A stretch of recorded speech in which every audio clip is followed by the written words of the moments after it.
제가 지금은 이제 소믈리에 일을 하고 있지만 저는 원래 건축을 전공했었거든요. 정규적인 코스를 밟지 않고 어떻게 보면 좀 운이 좋게 이렇게 소믈리에 그 일을 이제 시작을 하게 된 케이스인데요.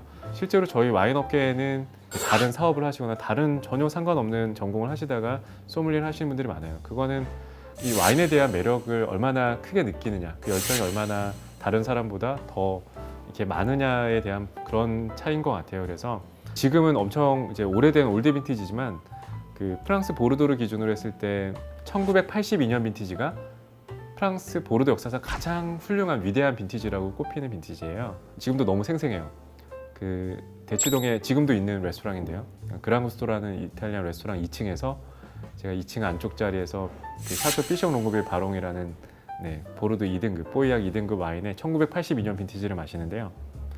처음 목 넘김을 하면서 세상에 어떻게 이런 실키하고 정말 이렇게 토양에서 나오는 맛이 너무 아름답게 느껴지는, 너무나 감동적인 그 공연에서의 그 클라이막스를 보는 것 같은 그런 감정을 정말 그 와인을 처음 딱 마시자마자 그 감정을 너무 심하게 느낀 거예요. 그래서 내가 1982년 빈티지를 내 능력이 닿는 한 계속 한번 마셔봐야겠다라고 했던 게 어떻게 보면 제가 지금의 이 자리까지 오게 된 가장 큰 계기였었거든요. 그래서 어려운 선택의 직업은 아니니까요. 일단 와인에 대해서 편하게 관심을 가져보시고 와인을 즐기시다가 보면 뭐 다양한 기회들이 생길 겁니다. 그래서 요즘에는 그 외국의 전문 교육기관들이 많이 들어가 있거든요. 뭐 대표적으로 그 WSET라고 영국에서 공인받은 그런 교육기관도 있고요. 그러니까 외국 같은 경우는 그 정부에서 하는 이제 그런 소믈리에 자격증이 있는데 프랑스 뭐 국가 공인 소믈리에 뭐 이런 거라면 아무래도 좀 인정을 받죠. 실제로 외국에서도 그게 통용이 되는데 가장 최고봉이라고 할 수 있는 뭐 마스터 소믈리에, 마스터 오브 와인 뭐 이런 것도 있거든요. 아주 전문적인 거죠. 전 세계에 지금 제가 작년에 봤을 때 뭐 380몇 명? 그러니까 수십 년 동안 그 마스터 오브 와인이라는 거는 그 정도로 아주 극소수의 사람들이 하는 건데, 그거는 진짜 이제 소믈리에 분들이 나중에 인생에서 최고의 자리를 올라갈 수 있을 때 할 수 있는 부분이고요. 그래서 실제로 재작년인가요? 3년 전인가? 그 지니조라는, 그러니까 아시아인으로서는 최초로 마스터 오브 와인이 된 분이 있어서 그분 같은 경우는 굉장히 좀 활동을 많이 하고 계시죠. 실제로 3년에 한 번씩 전 세계 소믈리에들의 그 컴퍼티션이라고 할 수 있는 그 세계 소믈리에 대회도 있고요. 최근에 이제 그 세계 소믈리에 대회에서도 굉장히 어린 이제 소믈리에가 우승을 했는데 굉장히 짧은 시간 동안 서비스를 하는 거, 시간을 카운트까지 하면서 실제로 실무하는 모습과 그리고 이제 블라인드 테스팅하는 모습, 몇 가지 종의 화이트 와인을 그냥 글라스만 제공하는 거죠. 그래서 완전히 이제 더블 블라인드라고 하는데 아무런 힌트 없이 그냥 그 와인을 마셔보고 이제 뭐 와인의 품종과 국가와 지역과 빈티지에 대해서 서술을 하는 거죠. 실제로 나중에 정답 공개된 거 보면요, 거의 다 틀려요. 뭐야, 뭐 세계에서 제일 유명하다는 소믈리에들도 다 틀리네. 그러니까 그만큼 이게 맞춘다라는 게 불가능에 가까운 거죠. 왜냐하면 전 세계 수십만 가지의 와인이 있는데 그거를 그 몇 가지를 딱 이렇게 마시고 그 수십만 가지 중에 하나를 맞춘다라는 건 거의 불가능에 가까운 건데요.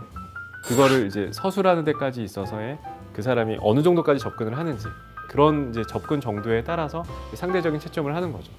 직업 선택에 있어서는 가장 중요한 거는 적성에 대한 부분인 것 같거든요.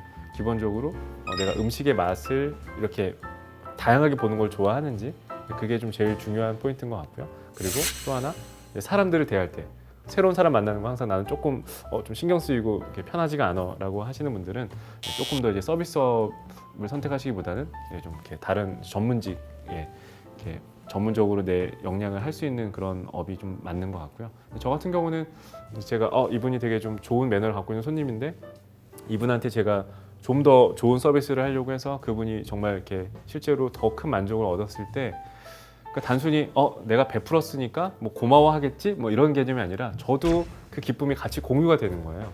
손님의 성향도 좋다고 하면 이분에게 정말 내가 할 수 있는 최상의 서비스를 해야지. 그래서 아주 디테일한 매 시간마다 와인을 서브하기 전에 병의 온도를 체크를 만져보면서 온도도 체크하고 뭐 디캔팅이 필요하다면 당연히 디캔팅을 해드리고, 그리고 뭐 잔이 나갈 때도 잔을 한 번에도 티끌 하나 없이.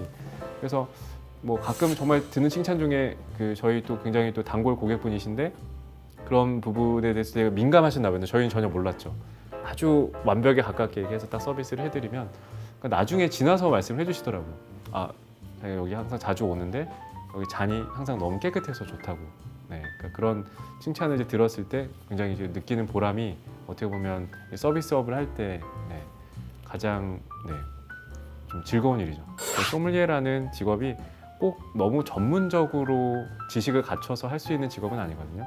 내가 얼마나 와인을 평상시에 자연스럽게 좋아하고 정말 와인에 대한 열정을 지치지 않고 네, 쭉 이렇게 이어갈 수 있는지가 제일 중요한 전제 조건인 것 같고요.